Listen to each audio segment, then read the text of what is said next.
have anybody else join us? All right, good. Mark's came in from PA. So let's talk about this. Today in our branding webinar, we're going to focus our attention on typefaces and fonts. Typefaces and fonts. Sometimes those words are used interchangeably. I'll show you why they should not be used interchangeably, but they are, and that's okay. Hey, Leah. So let's talk about typefaces and fonts today because they're a huge part of our design formula, and it's very important from a branding standpoint that we address the issues of typefaces and fonts. So real quickly, what we're going to cover is the definition of font and font families. We're going to talk about your website pair font pair, and we're going to talk about the banner font and the logo font. So this is what we're going to address in today's webinar, and excuse me.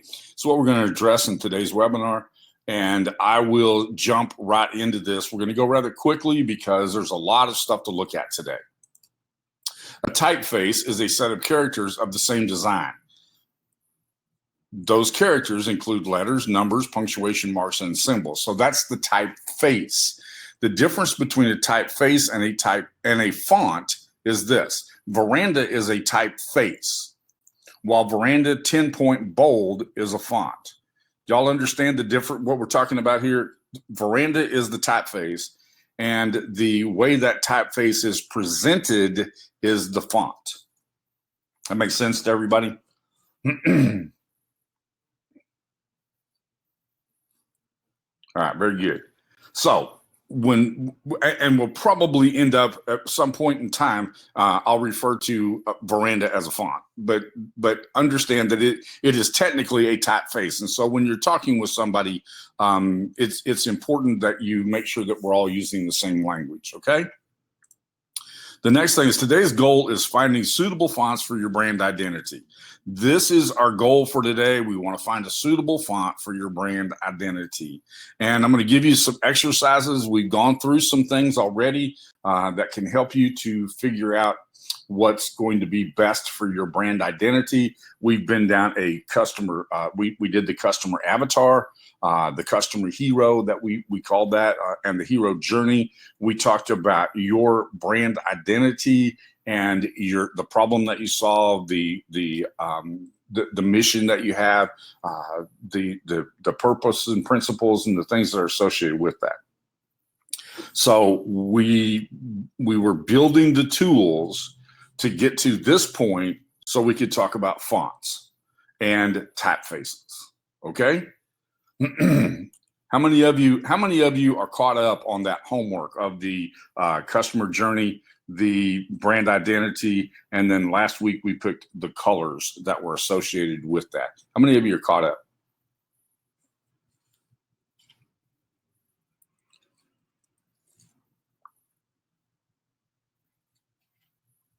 Good. It looks like part of you are and part of you are not, which is kind of what I expected, but that's okay.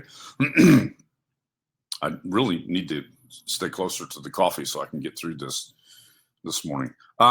Google Fonts. Remember this, Google Fonts are license free.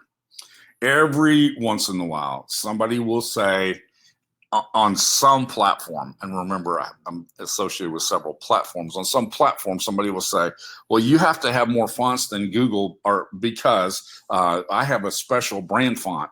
Well, remember, if you have a special brand font, it may not render well, and rendering is really important, right?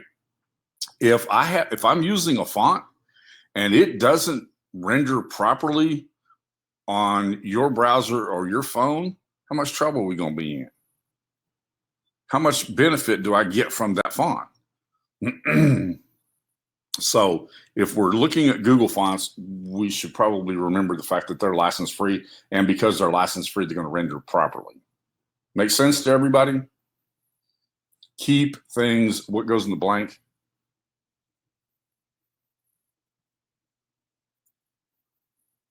We want to keep, Javier, good to see you. We want to keep things simple, exactly. Whole purpose here is to keep things as simple as possible. If we make it more complicated than that, and if you are using a font, has a license associated with it, it may be fine, but if you print it in a book that way, you might run into all kinds of licensing issues. So keep in mind that you don't want to get your clients in any situation where they're using a font that they don't have a license for, and you're safe with Google Fonts. Okay, that's just really kind of important that we understand that going forward. I don't want, again, last week we got hammered with the regulation issue. We don't want regulation issues. All right. So let's talk about font families for just a moment. We have basically 5 different families of fonts, and I've put over here on the right-hand side the reasons why you might want to look at this particular font style. So we got these 5 font families over here, and the first one, the serif font, that's a very traditional font. You think about a newspaper. Newspapers had serif fonts on them, and so that is sometimes the serif has a little bit of an issue rendering in some systems. Just keep that in mind. Don, I apologize. I don't know what you. I can't address that. The question that you have there. Robin's asking a question. How do we identify? Move this out here so I can see this. How do we identify we're using a Google font? Well, the easiest way is to just open up, and I'll show you in just a little bit. Open up Google and find out. That's the easiest way to do that, and I will show you that in just a little bit. Okay. The serif fonts render most of the time, but they're really good for logos. They're more traditional. The sans serif was created so that it would render really well on most devices, including computers, laptops, phones, mobile devices, Kindle, that kind of a thing. And so that's a web ready style font. And it is a more modern font. We'll talk about what that font communicates in just a little bit. The script font is, I'm going to just call that a special use font. It should be used sparingly. If you're going to write your entire website in a handwritten font or a specialty font of some type, you're going to create a nightmare for your reader. And I want to create as good experience for the reader as I possibly can. Okay. Remember, this is about the reader. This is all about your customer, your customer hero journey. We want to make this as easy for them as possible. And every time this conversation about types and typefaces and fonts comes up, somebody says, well, you know, I have to have this special font because Coca-Cola used their special font in their logo, and not anywhere else. Right? They don't write their newsletters in that font that they wrote Coca-Cola in. Let's not be unreasonable here.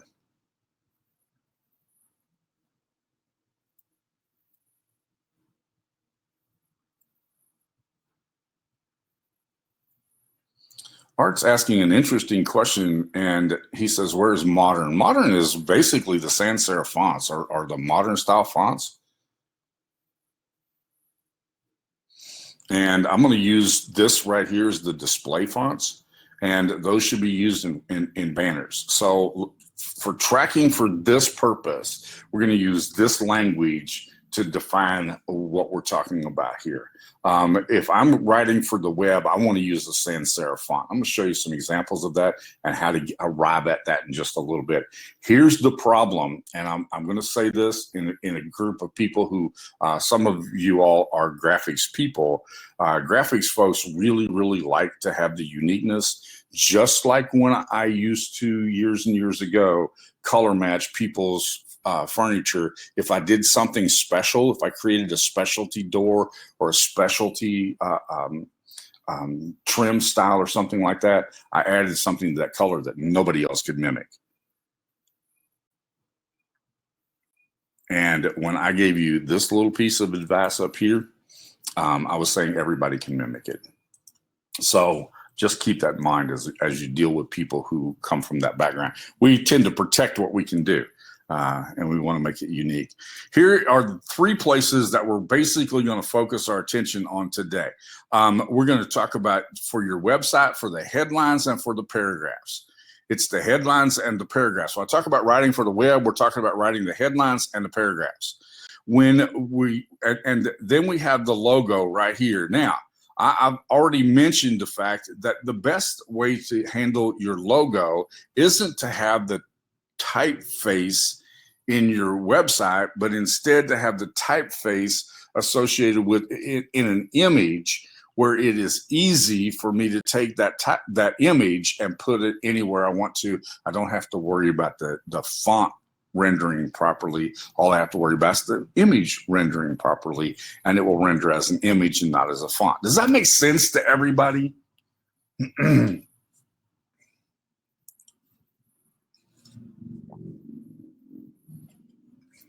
This eliminates 85% of the confusion about fonts and typefaces. If we make the logo an image, and I can create the logo with any kind of a font I want,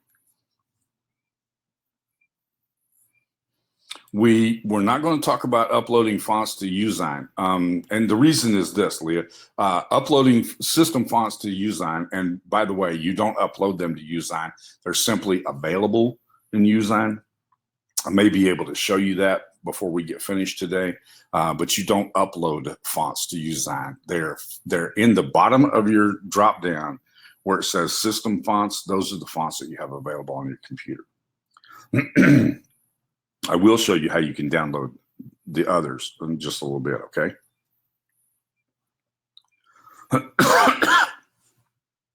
But we're going to talk about your logo. We're going to talk about the banners and the image post. And by the image post, I'm talking about you may use an image post for a social media post. You might use it for being able to identify your website, something to that effect, okay? And then the other thing that you have is the headlines and the paragraphs. And we're really going to focus a lot of attention on the headlines and paragraphs today. And in order to do that, we're going to use a little tool called fontpair.co. And I'll give you the link to that in just a little bit when we open up that part of the screen, okay? But what you'll see is a match of headlines here and paragraph fonts here, or headlines here, paragraph fonts here, and you'll see this sized up, and I'll show you that on that website. And it'll really help clarify what we're talking about when we talk about the headline and the paragraph.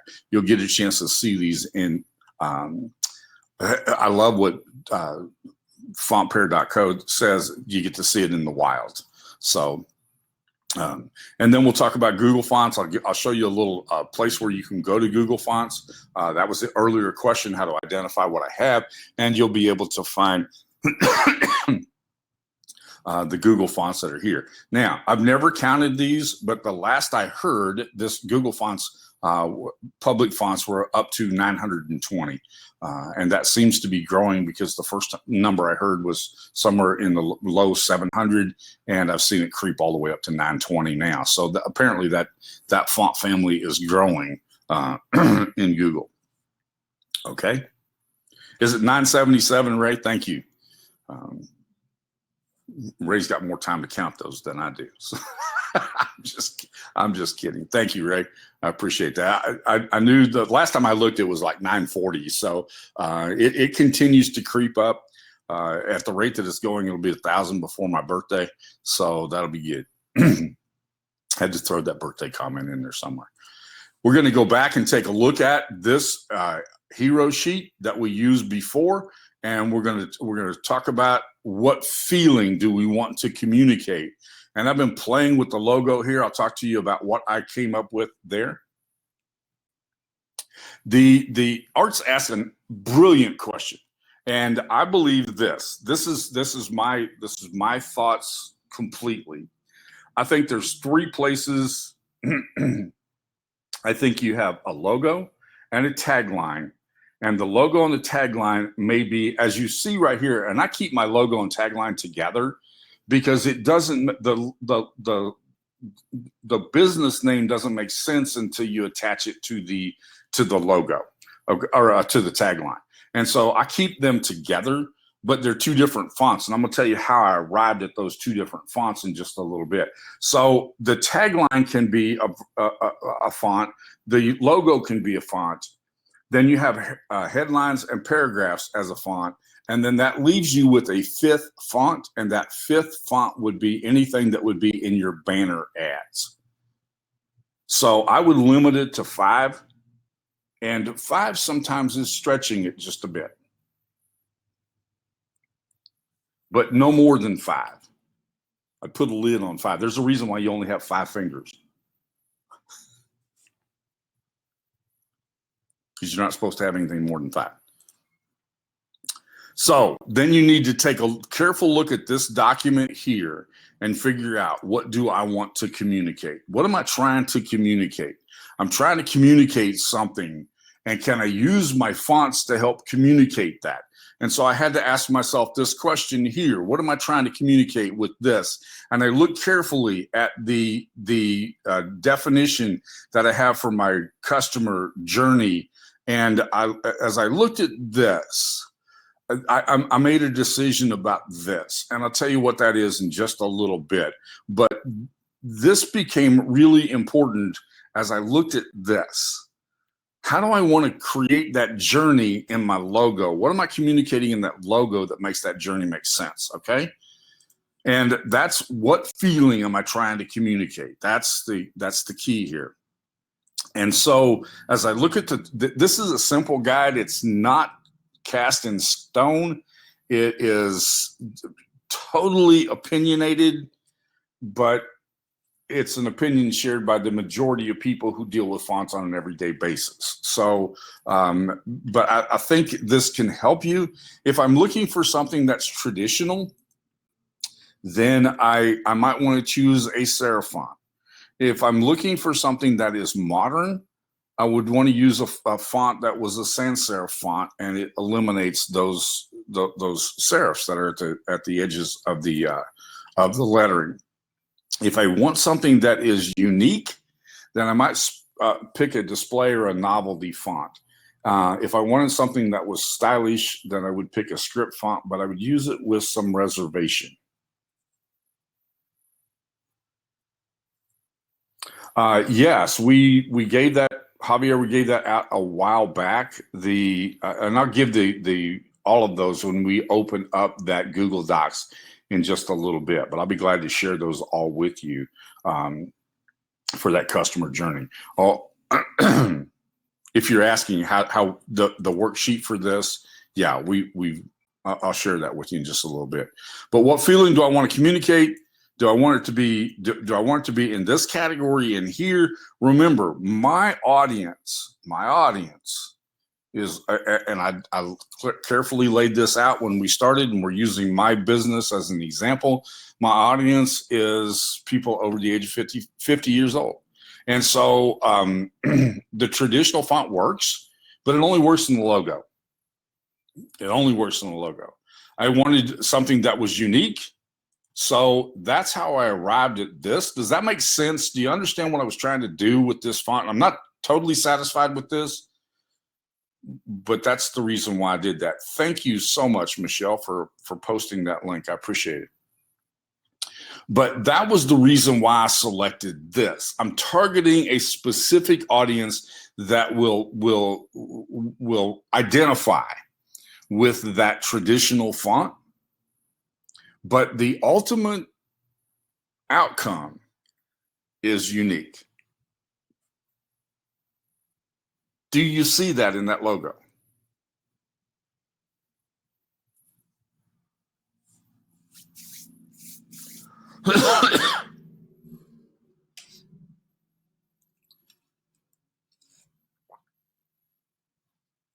And I've played with something here that I'm not totally satisfied with.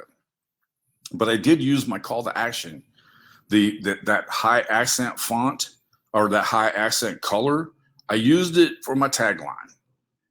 Now, I don't know if I'm happy with that yet or not, but I did it for this purpose. I did it for today, so we'd have it ready.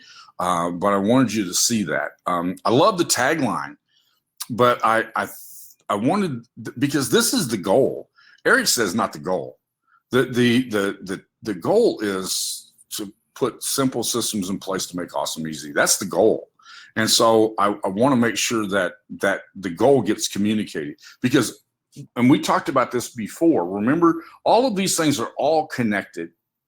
We talked about what makes an amazing ad, and we said it was the background, it was the product, it was the logo, and it was the tagline. And the tagline is one of those things that I totally agree with what Javier said. He said it's sticky. It's sticky. That's the whole purpose of the tagline. It's sticky. I love Coca-Cola's tagline. Coca-Cola doesn't tell me anything, but drink refreshing does. It gives me the goal, so I know what the goal is. Excuse me. But that was the reason why I selected this the way that I did, okay? Because I know what feeling I'm trying to communicate. I wanted to go from here to here. I wanted to do that in the logo, which is maybe asking too much for the logo. But we operate here primarily from a gut feeling, all right? And then this is the worksheet that I'll give you today. And this is where you're going to put your headline and paragraph fonts. This is where you're going to put your banner font, and this is where you're going to put your logo font, okay?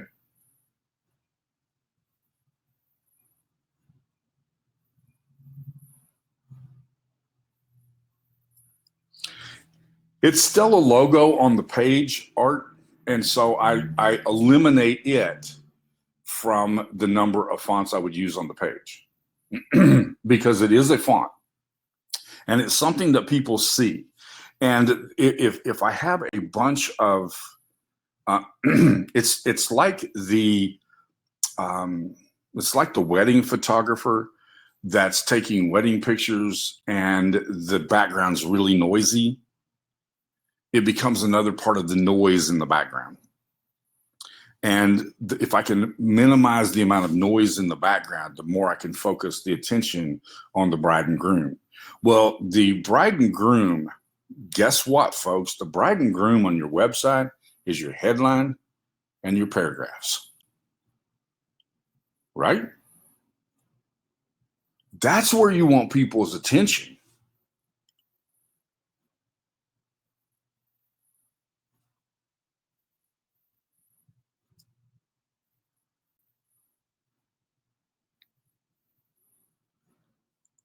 The headline and the paragraph is what moves people to action. Yes, the name, Eric said, and tagline is an image. And so I put the image on my site, but I still count them as fonts because they're represented in a font. Okay.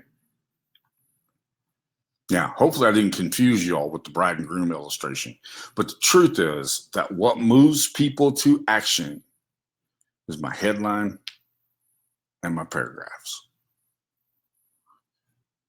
And that's the key component in our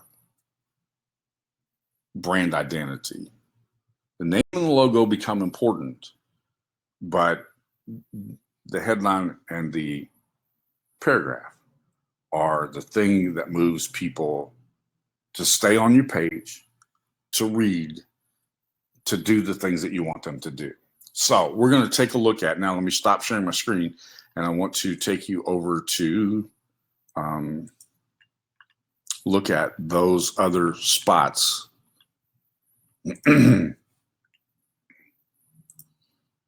Where we find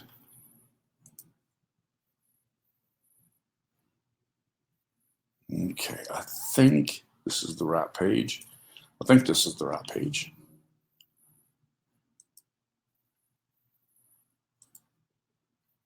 Yes, that's the correct page. All right.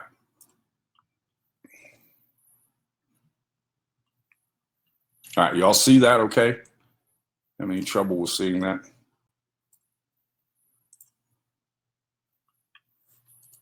All right, I'm just going to click on this. I want to show you this. When I click over here and I look at the fonts and I do this, right down here,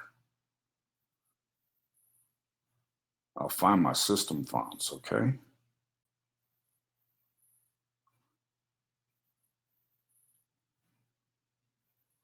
It's having a hard time rendering all the fonts right now.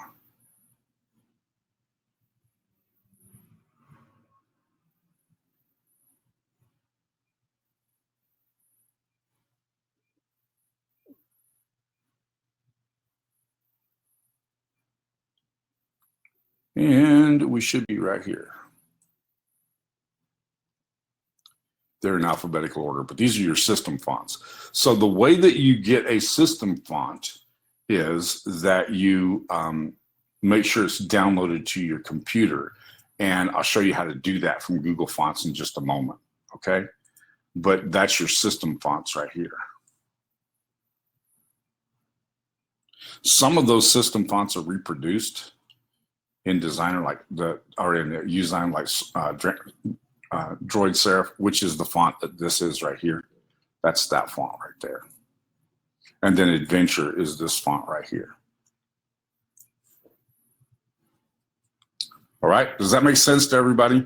So you're not uploading a font, you're actually downloading a font to your computer, and it becomes available to me in Usign.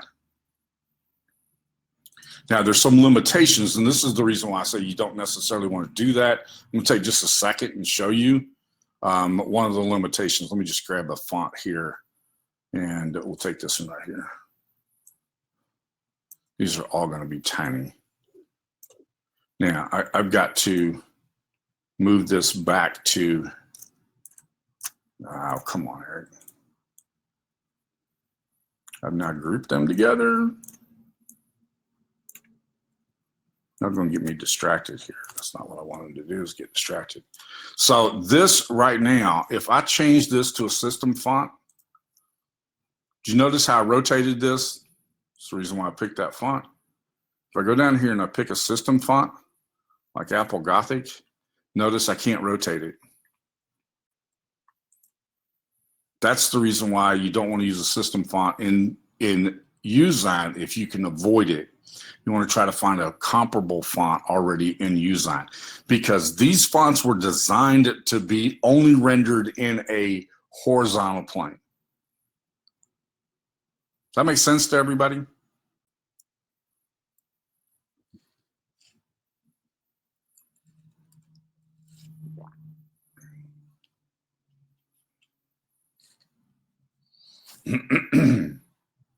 All right. Slight rabbit trail there, which I didn't intend to go down. But do you see what we accomplished here? I had a goal. I'm not sure that I exactly achieved this. What I did want to do, and I like this because I like the way it renders the two capital letters, how they position themselves in the line. It just worked for me. It was I've used modern fonts and they just did not give me the feel that I wanted to have with that. So I landed on this design right here. I've actually used this name and logo for about 15 years. So way before we had Usign. Excuse me. I'm really sorry for that interruption. Now let's take a look at font pair. We're going to talk about the headline and the headline and the paragraph. All right. And so we have some really cool tools in fontpair.co. Let me grab this. I'll put this in here so you can see it.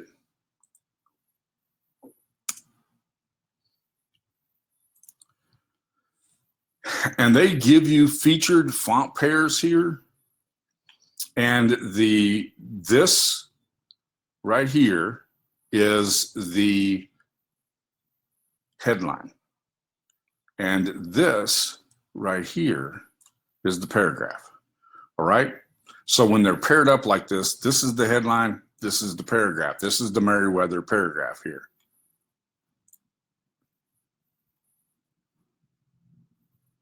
Hey, Dion. Long time no see, buddy. All right, so we have we can pair up these fonts. We have the headline and we have the paragraph text. And you want to find a headline that works and a paragraph text that works. And a good place to start is with this place called fontpair.co, because it helps you to be able to visualize those together, and you see how they work in combination with each other. And so in a minute, I'll show you what I have chosen, and what I chose was not a combination here, but it's almost identical to this one right here. And I mean, literally almost identical to this. Okay. But you can scroll down through here, and what you want to do, again, I'm keeping my audience in mind. I'm keeping my goal in mind. I'm keeping my purpose in mind. I'm keeping in mind what are those, and we'll look back over here, you'll see them. When you look over here, I'm looking at these principles right here: simplicity, stewardship, community, leadership, communication, training. Those are the emotions. Those are the things, those are the cheerleading points that I want to communicate as I look down through this list right here. Okay? Here's a combination of a headline using the same headline and the same paragraph font. Here's another example of the same headline and the same paragraph font. Do you all see what we're doing here? Does this make sense to you?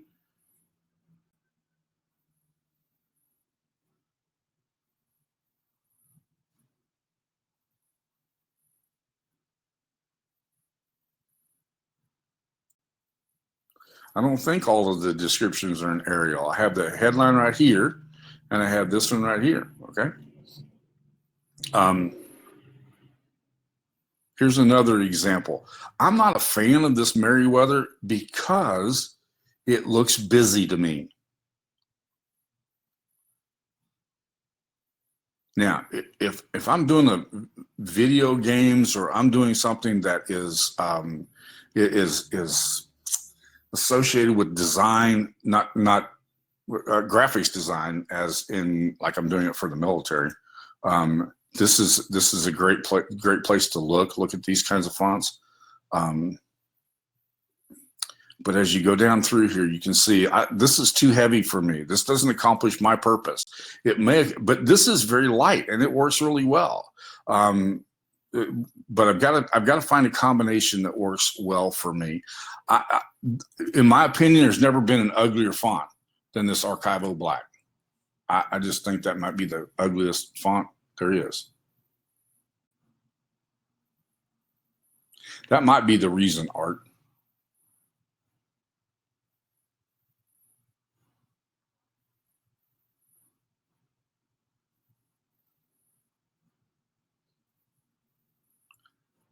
But as you look down through here, you'll find things that look good. This looks good. I mean, see, this would accomplish my purpose. I'm going to show you in a minute what I actually arrived at.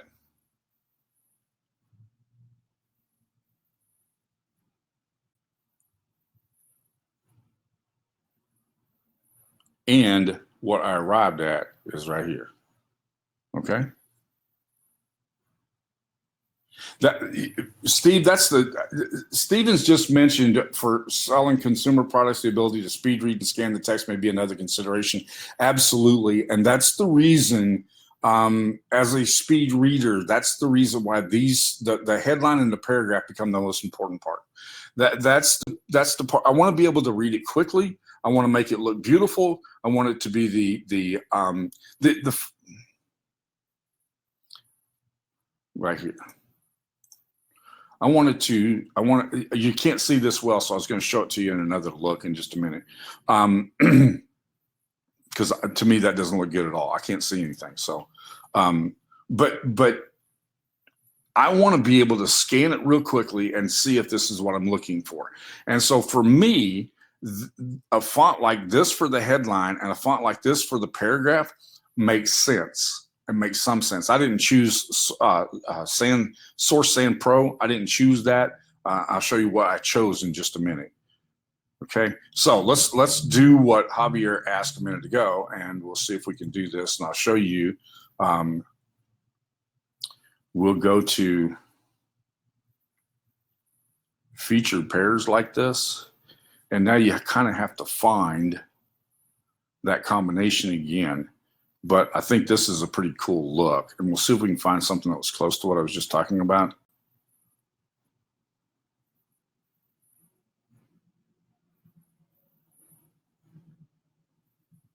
And I would recommend that you spend some time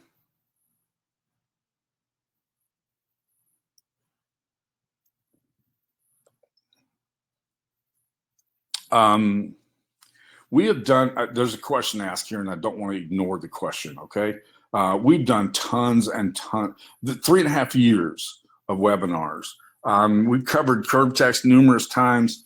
You can go into the Facebook group USigners and you'll find, by doing a search, you'll find both me and a couple of other people have done curved text videos or curved text ideas, curved text concepts, and put inside of the inside the platform. I don't have the link. You know, I prepare for one thing, which is doing this part of the webinar, not for every question that comes up. So down here, I want to find, like for example, I can click on, I can view this. And now I get a chance to see how this looks. This is what this headline font looks like. This is what this looks like. This is what it looks like in here. I'm gonna show you a better look here in just a little bit, okay? Thank you, Michelle.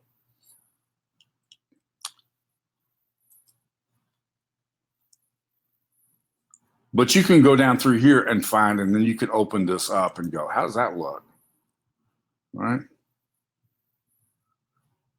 This is kind of good to know. The frustrating thing to me is that I can't show these really, really well on a webinar like this. It's not easy to blow that up and again. Okay, so anyhow, that's where you want to go. You want to take a look at this and choose a pair. So let me show you. Let me stop sharing for just a second. I'll open something up here because it's password protected and I don't want you to see the password. Give me a second.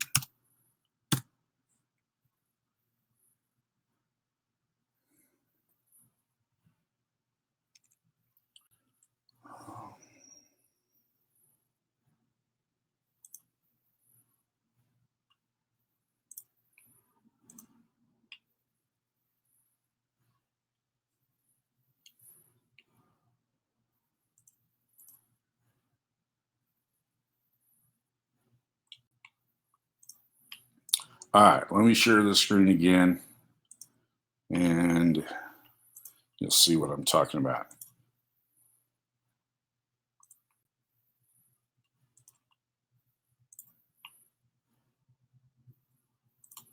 All right, this is the headline that I picked, and this is the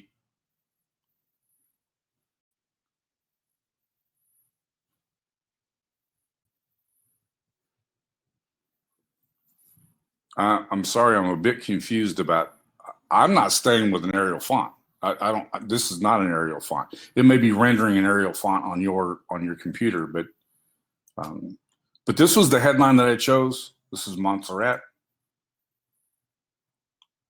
Okay, this font right here is open source.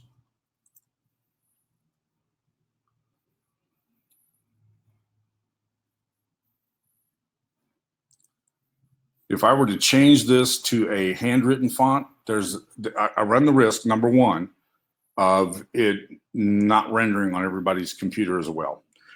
Number two, I run the risk of them not being able to read it well on a mobile device. And I want to make sure people can read things well on a mobile device. And number three is that it might crowd the paragraph enough that it's challenging for the person to read. And some of the content here is pretty long, and I don't want to, like, for example, some of this content's really long, and I don't want this to, I don't want them to get tired and not read all the content. that make sense?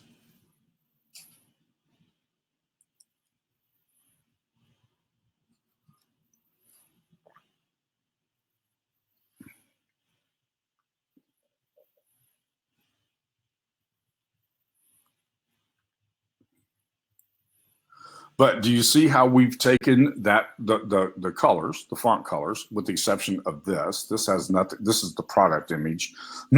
So we've taken the font colors though and incorporated those into into the colors. We've incorporated the colors into the headline. So I have a bold point head. I have a bold headline up here at the top, which is my dark color. Then my secondary colors are here, and we went through that color palette last week, and I showed you where those were supposed to go. I have this accent color over here, so this tells me exactly which page I'm on. Okay, I have it on my calls to action, and I have it highlighting this section right here because I want people to pay attention to it.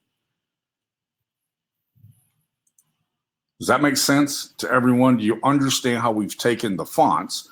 I have the paragraph, I have the paragraph font and the heading font.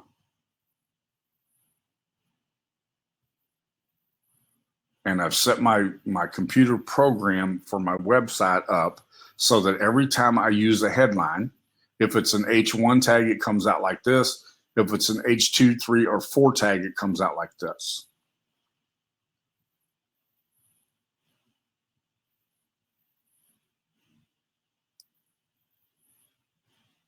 Bill, please. I mean, let's focus our attention on the webinar right now because we're about to run out of time. There are tons and tons of resources there. I don't know why you're seeing November 16th as the last one. I put them in every week in the group too. So they're everywhere. You can find them all kinds of places. But are y'all with me on this topic right here? I want to make this so that you understand, because if you bomb out here, if you make this so that it's too complicated, I make these 18 point, which is not traditional, but what's my market?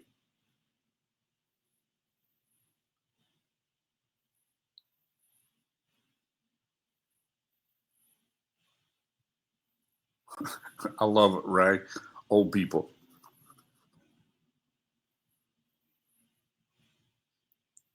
I use the same typeface for my H1, H2, H3, H4 tags. I use exactly the same typeface. I use this bold color for my H1 tag, and I use this lighter, the accent color for my secondary pages, or for my secondary headlines. And I want to make this as easy as possible, so I use a larger font. I like the open sans because I like the spacing between the letters. I did use a different typeface over here because this is the menu.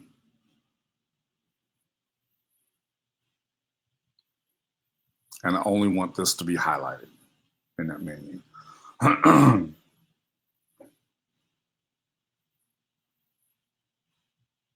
But again, you're still only seeing 1, 2, 3 different fonts on that page because there's no logo on this page and there's no tagline on the page.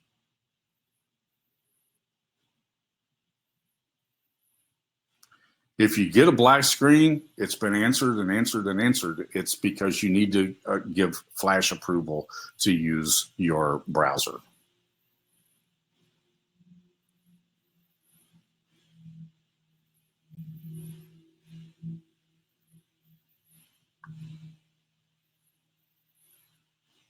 It's the only reason why you get a black screen. There's only one reason why people get a black screen is that Flash has not been given permission to use. No, I didn't use 3 typefaces. I used 2. There's only 2 typefaces here, one for the headline, one for the paragraph.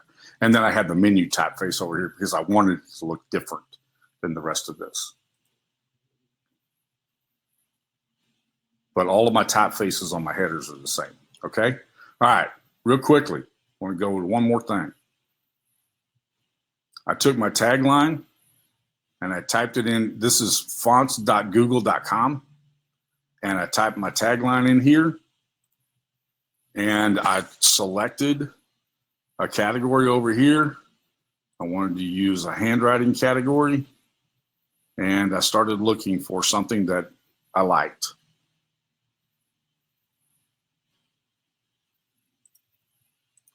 Make sense? Are y'all following with me?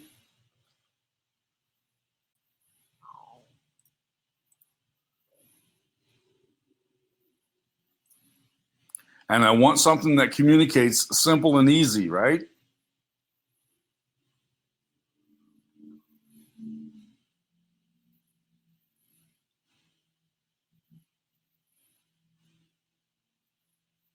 And if you have a hard time picking, you can do this. I can change the color of the background. All right.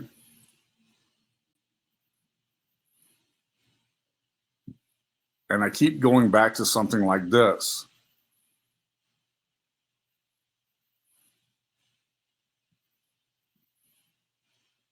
I want it to be easy to see as well, right? And I find that I like some of these things a lot. Some of them I don't like. This would never work for me. This would not work.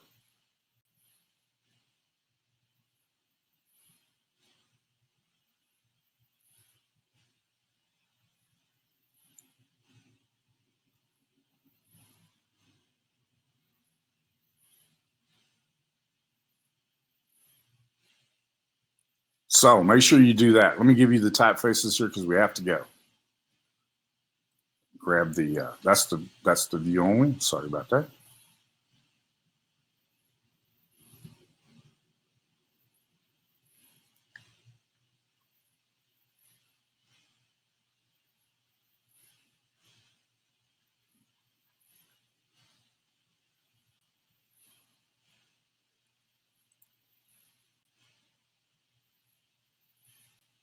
Now you should be able to take copy your brand colors and then take this worksheet that I'm going to give you on the typefaces and incorporate that into your website. We'll talk more about that later.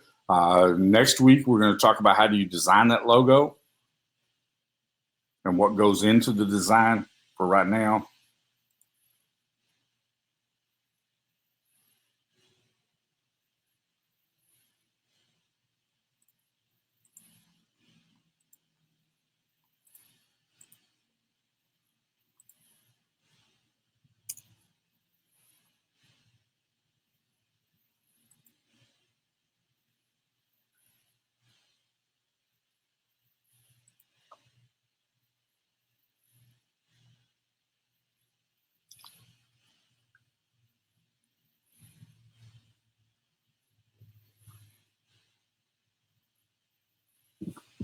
Stevens mentioned a really good thing about the